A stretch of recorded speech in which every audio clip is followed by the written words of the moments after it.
श्रीमद् भगवद गीता अध्याय 4 ज्ञान कर्म संन्यास योगो नाम। इस अध्याय में श्लोक 1 से 18 तक सगुण भगवान की व्याख्या और कथन तथा निष्काम कर्म योग का कथन किया। श्लोक 19 से 23 तक योगी महात्मा पुरुषों की महिमा और उनका आचरण दोनों चीजें बताई गई। श्लोक 24 से 32 तक फल सहित पृथक पृथक यज्ञों का कथन किया गया और श्लोक 33 से 42 तक ज्ञान की महिमा बताई गई। इस तरह ये अध्याय बहुत ही इम्पोर्टेंट है, बहुत ही ज़रूरी है, बहुत ही सुंदर है। अपनी ज्ञान को बढ़ाने के लिए, अपने आप को समझने के लिए कि हमें क्या करना चाहिए, अपनी डिवोशन के लिए किसे हमें पूजना चाहिए, कैसे निराकार और साकार भगवान की व्याख्या क्या है, ये सब चीज़ें बताता है। अब चौथा अध्याय श्लोक 1 से उसका हिंदी अनुवाद। इसके उपरांत श्री कृष्ण महाराज बोले, हे अर्जुन, मैंने इस अविनाशी योग को कल्प के आदि में सूर्य के प्रति कहा था और सूर्य ने अपने पुत्र मनु के प्रति कहा और मनु ने अपने पुत्र राजा इक्ष्वाकु के प्रति कहा। इस प्रकार परंपरा से प्राप्त हुए इस योग को राज ऋषियों ने जाना, परंतु हे अर्जुन, यह योग बहुत काल तक इस पृथ्वी लोक से लोप हो गया।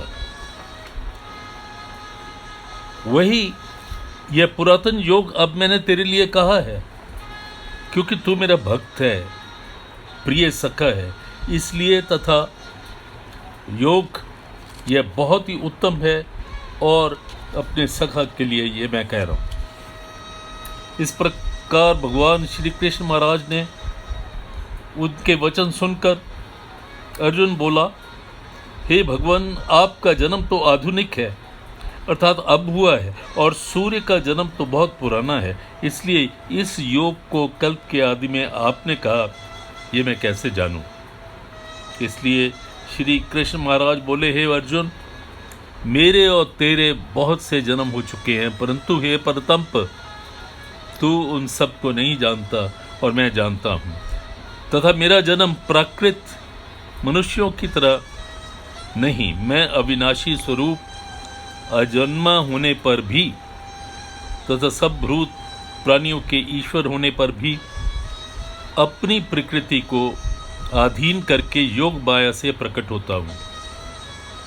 हे भारत, जब जब धर्म की हानि और अधर्म की वृद्धि होती है, तब तक ही मैं इस संसार रूप को रचता हूँ, अर्थात प्रकट करता हूँ, क्योंकि साधु पुरुषों का उद्धार करने के लिए और दूषित कर्में करने वालों का नाश करने के लिए तथा धर्म स्थापन करने के लिए युग युग में प्रकट होता हूँ। इसलिए हे अर्जुन, मेरा यह जन्म और कर्म दिव्य अर्थात अलौकिक है। इस प्रकार जो पुरुष तत्व से जानता है, वह शरीर को त्याग कर फिर जन्म को नहीं प्राप्त होता, किंतु मुझे ही प्राप्त होता है। और हे अर्जुन, पहले भी राग, भय, क्रोध से रहित अनन्य भाव से मेरे में स्थित रहने वाले मेरे शरण में आए हुए बहुत से मनुष्य ज्ञान रूप तप से पवित्र हुए और मेरे स्वरूप को प्राप्त हुए हैं। क्योंकि हे अर्जुन, जो मेरे को जैसे भजते हैं, मैं भी उनको वैसे ही भजता हूँ। इस रहस्य को जानकर बुद्धिमान मनुष्यगण सब प्रकार से मेरे मार्ग की ही समझते हुए मेरे मार्ग का ही अनुसरण करते हैं, और जो मेरे तत्व को नहीं जानते, वे पुरुष इस लोक में कर्मों के फल को चाहते हुए देवताओं को पूजते हैं और उनके कर्मों से उत्पन्न हुई सिद्धि भी शीघ्र ही होती है, परंतु उनको मेरे प्राप्ति का रास्ता नहीं मिलता। इसलिए तू मेरे को ही सब प्रकार से भज। तथा ये अर्जुन, गुण और कर्मों के विभाग से ब्राह्मण, क्षत्रिय, वैश्य और शूद्र मेरे द्वारा रचे गए हैं। उनके कर्तव्यों को भी मुझ अविनाशी परमेश्वर को ही तू अकर्ता ही मान, क्योंकि कर्मों के फल में मेरी स्पृहा नहीं है। इसलिए मेरे को कर्म लिपायमान नहीं करते। इस प्रकार जो मेरे को तत्व से जानता है वह भी कर्मों से नहीं बनता है। तथा पहले होने वाले मुमुक्ष पुरुषों द्वारा भी इस प्रकार जानकर ही कर्म किया गया है। इससे तू भी पूर्वजों द्वारा सदा किए हुए कर्म को ही कर। परंतु कर्म क्या है और अकर्म क्या है, इस विषय में बुद्धिमान पुरुष भी मोहित हो जाते हैं, समझ नहीं पाते। इसलिए मैं वह कर्म अर्थात कर्मों के तत्व को तेरे लिए अच्छी प्रकार कहूँगा, जिसको जानकर तू अशुभ अर्थात संसार बंधन से छूट जाएगा। कर्मों का स्वरूप भी जानना चाहिए और अकर्मों का स्वरूप भी जानना चाहिए, तथा निषिद्ध कर्म का स्वरूप भी जानना चाहिए, क्योंकि कर्म की गति गहन है। जो पुरुष कर्म में अर्थात अहंकार रहित की हुई संपूर्ण चेष्टाओं में अकर्म अर्थात वास्तव में उनका ना होनापन देखे, और जो पुरुष अकर्म में अर्थात अज्ञानी पुरुष द्वारा किए हुए संपूर्ण क्रियाओं के त्याग में भी कर्म को अर्थात त्याग रूप क्रिया को देखे, वह पुरुष मनुष्यों में बुद्धिमान है और वह योगी संपूर्ण कर्मों के करने वाला है।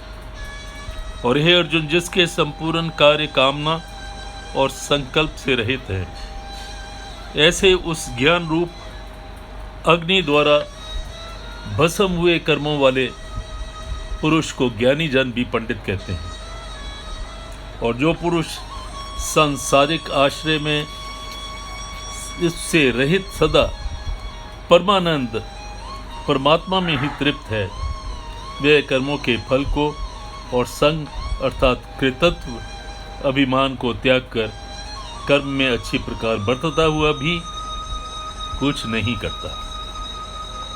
और जीत लिया है अंतःकरण जिसने और शरीर जिसने, तथा त्याग दी है संपूर्ण भोगों की सामग्री जिसने, ऐसा आशा रहित पुरुष केवल शरीर संबंधी कर्म को करता हुआ भी पाप को नहीं प्राप्त होता, और अपने आप जो कुछ प्राप्त हो जाता है उसमें संतुष्ट रहता है और हर्ष शोक आदि द्वंद्वों से रहित रहता है। तथा मत्सरसा अर्थात ईर्ष्या से भी रहित सिद्धि और असिद्धि में समत्व भाव वाला पुरुष कर्मों को करके भी नहीं बनता, क्योंकि आसक्ति से रहित ज्ञान में स्थित हुए चित्त वाले यज्ञ के लिए आचरण करते हुए मुक्त पुरुष के संपूर्ण कर्म नष्ट हो जाते। उन यज्ञ के लिए आचरण करने वाले पुरुषों में कोई तो इस भाव से यज्ञ करते हैं कि अर्पण अर्थात सुख आदि भी ब्रह्म है, और हवि अर्थात हवन आदि करने योग्य द्रव्य भी ब्रह्म है, और ब्रह्म रूप अग्नि में ब्रह्म रूप कर्ता के द्वारा जो हवन किया जाता है वह भी ब्रह्म ही है। इसलिए ब्रह्म रूप कर्म में समाधित हुए उस पुरुष द्वारा जो प्राप्त होने योग्य है वह भी ब्रह्म ही है। इसलिए और दूसरे योगिक जन देवताओं के पूजन रूप यज्ञ को अच्छी प्रकार उपासते हैं अर्थात करते हैं, और दूसरे ज्ञानी पुरुष पर ब्रह्म परमात्मा अग्नि में यज्ञ के द्वारा यज्ञ को ही हवन करते हैं, और अन्य योगी जन क्षोत्रादि तथा इंद्रियों को संयम करके अर्थात स्वाधीनता रूप अग्नि में हवन करते हैं, अर्थात इंद्रियों के विषयों को रोककर अपने वश में कर लेते हैं, और दूसरे योगी जन शब्दादिक विषयों को इंद्रियों रूप अग्नि में हवन करते हैं, अर्थात राग द्वेष से रहित इंद्रियों द्वारा विषयों को ग्रहण करते हुए भी भस्म रूप करते हैं।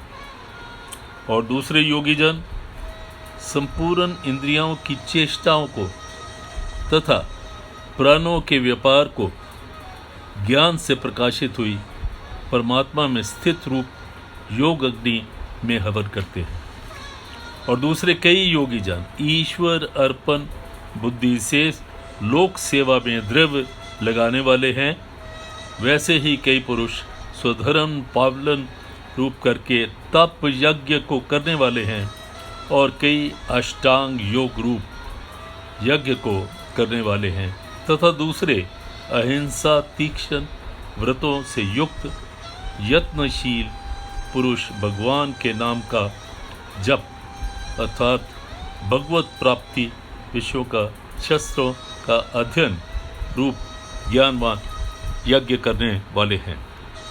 और दूसरे योगी जन अपान वायु से प्राण वायु को हवन करते हैं।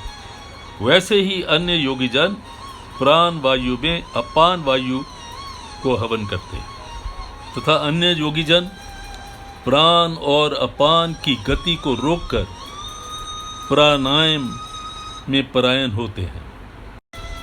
और दूसरे नियमित आहार करने वाले योगी जन प्राणों को प्राणों में ही हवन करते हैं। इस प्रकार यज्ञों द्वारा नाश हो गया है पाप जन का, ऐसे वे सभी पुरुष यज्ञों के जानने वाले हैं। और हे कुरुश्रेष्ठ अर्जुन, यज्ञों के परिणाम रूप ज्ञान अमृत को भोगने वाले योगी जन सनातन पर ब्रह्म परमात्मा को प्राप्त होते हैं।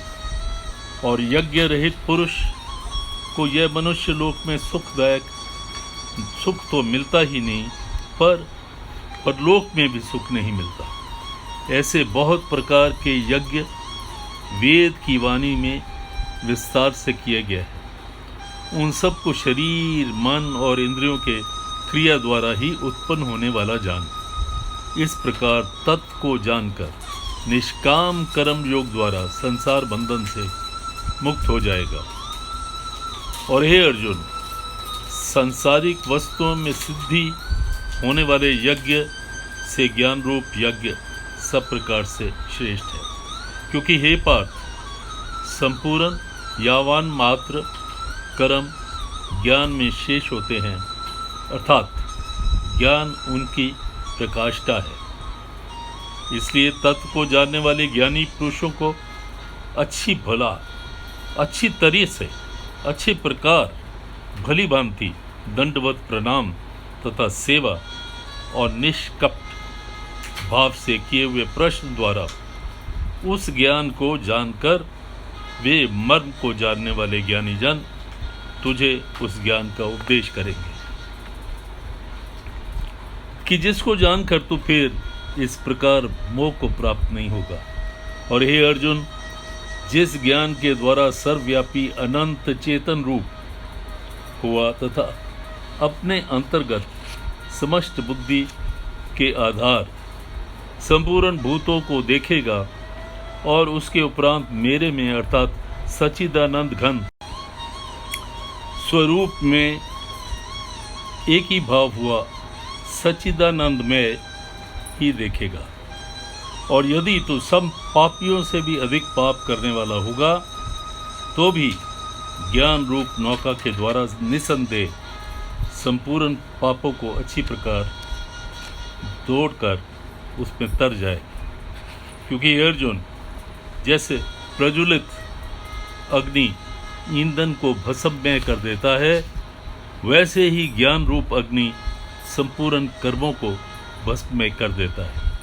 इसलिए इस संसार में ज्ञान के समान पवित्र करने वाला निस्संदेह कुछ भी नहीं है। उस ज्ञान को कितने एक काल से अपने आप समत्व बुद्धि रूप योग के द्वारा अच्छी प्रकार शुद्धांत करता हुआ पुरुष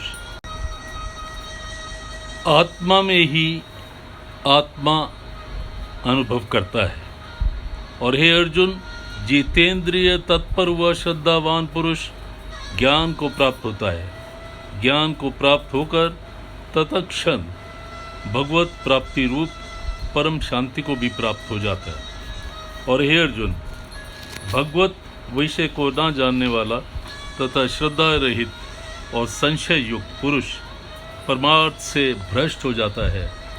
उसमें भी संशय युक्त पुरुष के लिए न तो सुख है, न ही इस लोक में सुख है, न ही परलोक में है, अर्थात वे लोक और परलोक दोनों में ही उसके लिए भ्रष्ट हो जाते हैं। और हे धनंजय, समत्व बुद्धि रूप योग के द्वारा भगवत अर्पण किए हुए संपूर्ण कर्म जिसने कर दिए हैं और ज्ञान द्वारा नष्ट हो गया है सब संशय जिसका, ऐसे परमात्मा परायण पुरुष को कर्म नहीं बांधते।